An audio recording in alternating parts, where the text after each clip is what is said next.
ചുട്ടുപൊള്ളുന്ന വെയിലത്ത് വഴിയാത്രക്കാർക്ക് ആശ്വാസമാകാൻ സൗജന്യ സംഭാരവും കുടിവെള്ളവും വിതരണം ചെയ്യുന്ന തണ്ണീർപന്തൽ തലയോലപ്പറമ്പിൽ പ്രവർത്തനം ആരംഭിച്ചു. ശീതീകരിച്ച ആറോ കുടിവെള്ളവും സംഭാരവും വിതരണം ചെയ്യുന്ന പദ്ധതി സൗത്ത് ഇന്ത്യൻ ബാങ്കിൻ്റെ സാമ്പത്തിക സഹായത്തോടെ തലയോലപ്പറമ്പ് പള്ളി കേന്ദ്രമായി പ്രവർത്തിക്കുന്ന നിത്യ ചാരിറ്റീസാണ് ആരംഭിച്ചത്.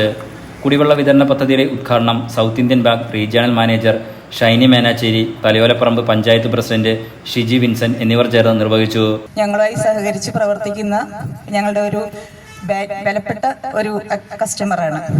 ഇപ്പോൾ ഈ ചൂടുകാലത്ത് ഇങ്ങനെ ഒരു ആശയം ഈ നിത്യ ട്രസ്റ്റ് നടപ്പാക്കാൻ തീരുമാനിച്ചത് തന്നെ വലിയ ഒരു കാര്യമാണ്. അങ്ങനെ ഒരു ചിന്ത വന്നത് തന്നെ ഒരു നല്ലൊരു കയ്യടി കൊടുക്കേണ്ട ഒരു കാര്യമാണ്. കാരണം ഇത്രയും ചൂട്ടത്ത് ഇങ്ങനെ തണുത്ത ഒരു വെള്ളം നാട്ടുകാർക്ക് കൊടുക്കാൻ ഒരു സംരംഭം ചെയ്യാൻ ഉള്ള ചിന്തയിൽ നിന്നാണ് ഇത് നടന്നത്. അതിലൂടെ സഹകരിച്ച് പ്രവർത്തിക്കാൻ സൗത്ത് ഇന്ത്യൻ ബാങ്കിന് ഒരു ഭാഗ്യം ഉണ്ടായി. കാരണം ഇങ്ങനെ ഒരു ചിന്തയില്ലെങ്കിൽ ഞങ്ങൾക്ക് ഇതിന് ഇവിടെ ഒരു റോളില്ല, ബാങ്കിന് ഒരു റോളില്ല. അങ്ങനെ അച്ഛൻ ആവശ്യപ്പെട്ടതനുസരിച്ച് ഞങ്ങൾക്ക് ചെയ്യാൻ സന്തോഷമേ ഉള്ളൂ. ഇങ്ങനെയുള്ള കാര്യങ്ങളിൽ കൂടുതൽ പ്രവർത്തിക്കുന്നതിലും സന്തോഷമേ ഉള്ളൂ. തലയോലപ്പറമ്പ് ഇടവക വികാരി father doctor Benny John Maramparambil അധ്യക്ഷത വഹിച്ചു. അപ്പോൾ സൗത്ത് ഇന്ത്യൻ ബാങ്ക് ഇതുമായിട്ട് സംസാരിച്ച് സൗത്ത് ഇന്ത്യൻ ബാങ്കിന്റെ CSR fund, corporate social responsibility ഫണ്ടിൽ നിന്ന് 60,000 രൂപ അനുവദിച്ചു. ബാക്കി ഞങ്ങൾ 70,000 രൂപയുടെ ബഡ്ജറ്റാണ് ഇട്ടത്. പക്ഷേ ഇതിപ്പോ 80,000-ലധികം രൂപ ചെലവായി. 25,000 രൂപയോളം നിത്യ ചാരിറ്റീസിന്റെ അക്കൗണ്ടിൽ നിന്ന് എടുത്തുകൊണ്ടാണ് ഇങ്ങനത്തെ ഒരു സംരംഭം തുടങ്ങുന്നത്. RO സിസ്റ്റമുള്ള 25 ലിറ്റർ കപ്പാസിറ്റിയുള്ള ഒരു പ്യൂരിഫയറും ബ്ലൂ സ്റ്റാറിന്റെ ഒരു വാട്ടർ കൂളറും ഇവിടെയുണ്ട്. അതുകൂടാതെ ഈ തണുത്ത വെള്ളം കൊടുക്കുന്നതിനോടൊപ്പം ചൂടുള്ള ദിവസങ്ങളിൽ സമ്മർ സീസണിലെ ഉച്ചയ്ക്ക് വരുന്ന എല്ലാവർക്കും സംഭാരം കൊടുക്കാൻ, മോരും വെള്ളം കൊടുക്കാനുള്ള സജ്ജീകരണം കൂടെ നമ്മൾ ചെയ്തുകൊണ്ടിരിക്കുകയാണ്. ശ്രീ ജോസഫ് പുലിക്കോട്ടിലും ഫാമിലിയും ഇതുമായി സഹകരിക്കുന്നുണ്ട്.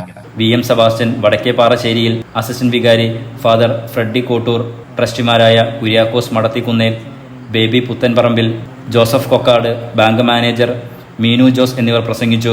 തലയോലപ്പറമ്പിനെ സംബന്ധിച്ചിടത്തോളം നമ്മുടെ തലയോലപ്പറമ്പ് പള്ളി ഇരിക്കുന്നത് തന്നെ നമ്മുടെ ടൗണിന്റെ നടുഭാഗത്തിരിക്കുന്ന ഒരു പള്ളിയാണ്. അപ്പൊ നിങ്ങൾക്ക് എല്ലാവർക്കും അറിയാം, മറ്റു മരങ്ങളൊന്നും ഇല്ലാതെ വിജനമായ സ്ഥലത്തിരിക്കുന്ന ഈ പള്ളിയുടെ സ്കൂളിന്റെ അങ്കണത്ത് തന്നെ നമ്മുടെ സൗത്ത് ഇന്ത്യൻ ബാങ്കിന്റെ സഹകരണത്തോടു കൂടി ഒരു കുടിവെള്ള പദ്ധതി നമുക്ക് ശുദ്ധമായ ജലം കിട്ടുന്നതിന്, അത് എനിക്ക് തോന്നുന്നു പള്ളി അങ്കണത്തിനകത്തുണ്ട് ഒരു ഇത്. എങ്കിലും അത് അകത്തേക്ക് കയറി മറ്റുള്ളവർക്ക് കുടിക്കുന്നതിനുള്ള ഒരു അസൗകര്യം ഉള്ളത് കൊണ്ടാണ് നമ്മുടെ ബഹുമാനപ്പെട്ട വികാരിയച്ഛന്റെ നേതൃത്വത്തിൽ നമ്മുടെ തുറസായ ഈ സ്കൂൾ മുറ്റത്ത് തന്നെ ഇങ്ങനെ ഒരു സംരംഭം ആരംഭിക്കുവാനുള്ള ആലോചന ഉണ്ടായതെന്നാണ് മനസ്സിലാക്കുന്നത്.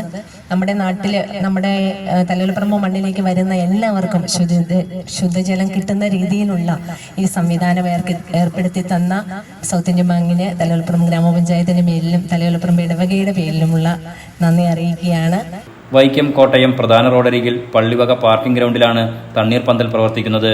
മുഴുവൻ സമയ ദാഹജലവും ഉച്ചയ്ക്ക് കൊടുംചൂട് സമയത്ത് സംഭാര വിതരണവും ഇവിടെ ലഭ്യമാക്കിയിട്ടുണ്ട്. Enlight news, Vaikom.